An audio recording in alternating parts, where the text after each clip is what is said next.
How come you never get Jake on here? Yeah, good luck with that. Good luck with that. I've had him on the show a couple of times, and it was like, yeah, it was, gotcha. It was tough. He's getting better. He knows. I told him. I said, hey, you gotta kind of be. He's a bit of the front man for this thing at times, right? So. Well, he's got that big ad now. Oh with yeah, we were Tomorrow talking Media about Inc. Lee and everything. Yeah, Lee Cunningham and I were talking about that after one of the games, and we were talking about. We're like, how do you rate? You get right? And it was like all of a sudden, boom! There was Jake on the screen, and we were like, holy. Anyway, Jake Burrows, who we're talking about. Welcome, Sarnia Sting here, ready to take on the Windsor Spitfires. Currently out there practicing, warming up, if you will. And this is this is going to be an interesting game here tonight. Yeah, out of the three times that we've played Windsor, we've only been able to beat them once, and it was by one goal, right? Yes. The times that they beat us, it was by several goals. Yes.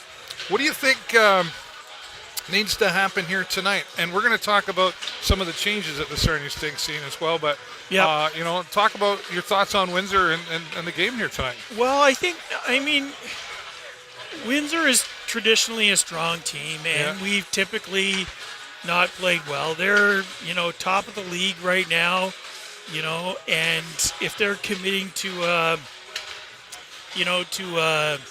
Mem Cup kind of bid and stuff like that, then I think we can expect them to come out and really show up.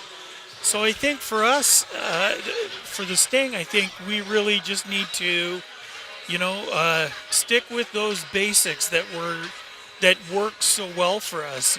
We got to come out, we got to drive the pace, we got to show them that, we're just as deserving and interested in being here. And that, we're after a win. And you're going to do that by, taking it to that next level. No slouching.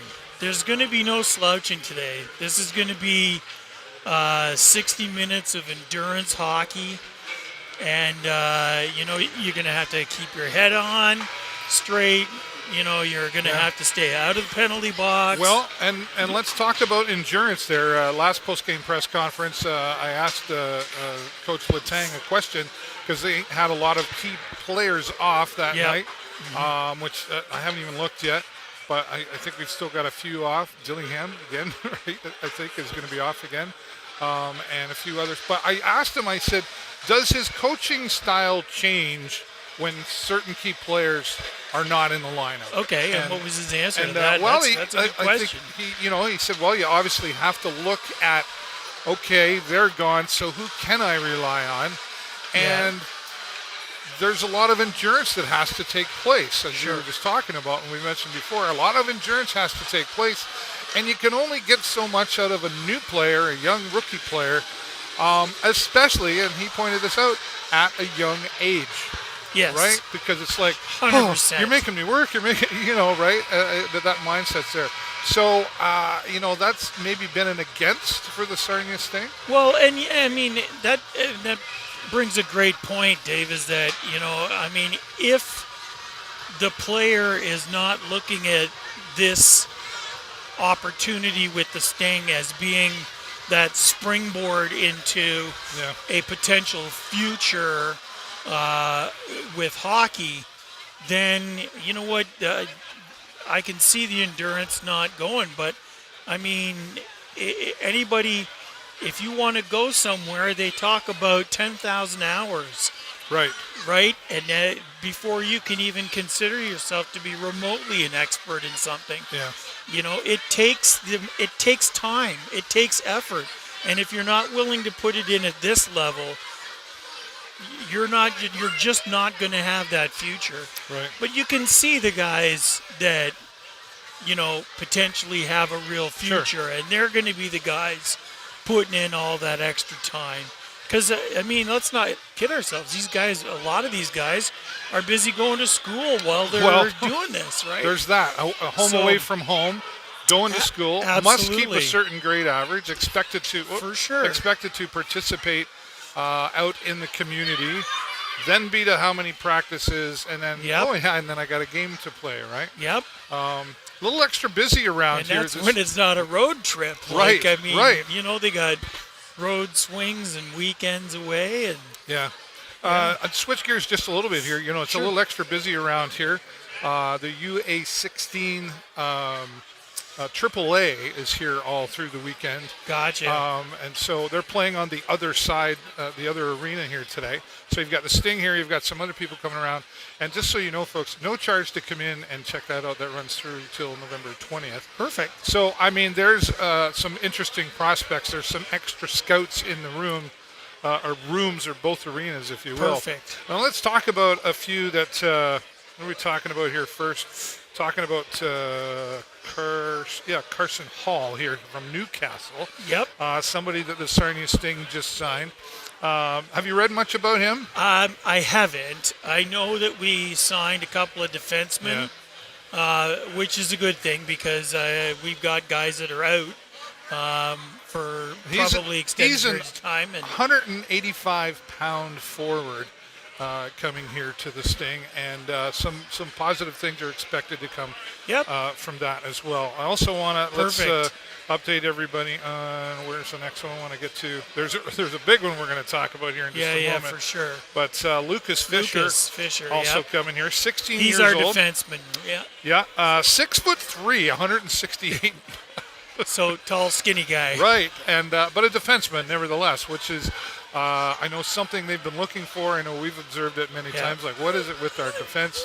And that was actually something that Coach Letang discussed in that same post-game press conference about coaching differently. Is like it said there's some holes in our defense. Yes. And that was actually to his earlier point when asked his thoughts on the last game, and it was like. There were some holes in our defense. And he said, and honestly, we gave that game up. We totally handed it to them. Totally did. And, you know, then we talked a little bit about responsibility for the errors. It was a huge error. I think it was Ty Voigt had the puck, fell. I mean, you don't mean to fall, but you did. Yeah. And then put it right on the stick. The opposition took advantage and went boom, and then everybody went, oh, there's that. Yeah. So. And that was a turning point, I think. Like, that was a real significant turning point. 100%. I mean, you can feel the air coming out of the guys at that point. Well, right, like it was, and a tough battle it was to get up to tying it, but then to go over to anyway. We don't do well in those overtimes and shootouts for the most part, right? So, yeah.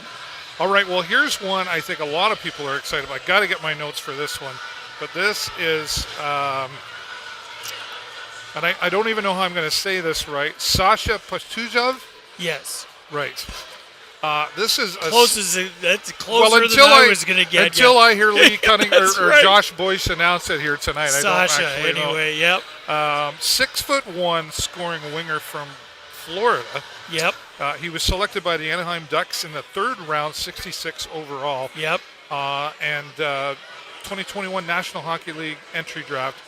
Following the draft, the Ducks inked him into his entry level. So entering the OHL last season, he excelled in the United States national team as well. Wow, there's quite a resume. They're calling this guy a sniper. Sniper. Right? So this will be interesting. We certainly need somebody who's more comfortable shooting the puck. Right. You know what I mean? I do. Because, I mean, I've said that about a few of our guys, off and on over the last season or so. And, and the trend to kind of dance around with the puck in the forward zone was certainly it's not figure skating. It's not figure skating. No, this is for hockey. me to say. You got to hit that red line meshy thing, It right? seems like, though, when I'm looking at these trades, Jay, it seems like what we've been talking about from last season anyway, what there was of it, they're building something here. Because in order to get Sasha, Max Nemesnikov, unfortunately, or fortunately, whatever, I mean, as far as that's business, is gone as well, right? Yeah. So, and Guelph Storm picking him up, and they're getting several round picks out of that as well. So it's this kind of a trade is it's kind of that bittersweetness of a trade. I think sure it is. We were starting to see Max really start to show up. He was listening to Jay and David. he was. He was. was doing some of the things that we were hoping for. Great player, a bit of a loss, but still a nice gain in there as well. Yeah, well, and I think so. I mean, I'm interested to see Sasha play and see, sort of how he fills in the gap. But I mean, this is another one where you got to give the management of the team the benefit of the doubt, at least in the short run, and say, you know what, clearly they saw something in this guy that Max wasn't bringing, or we just knew that Max was the kind of player that other teams would be very interested in, because he really did start stepping up his game. Absolutely. This season, and it's clear. I mean, we got a guy of the caliber of Sasha with a whole mess of picks for Max.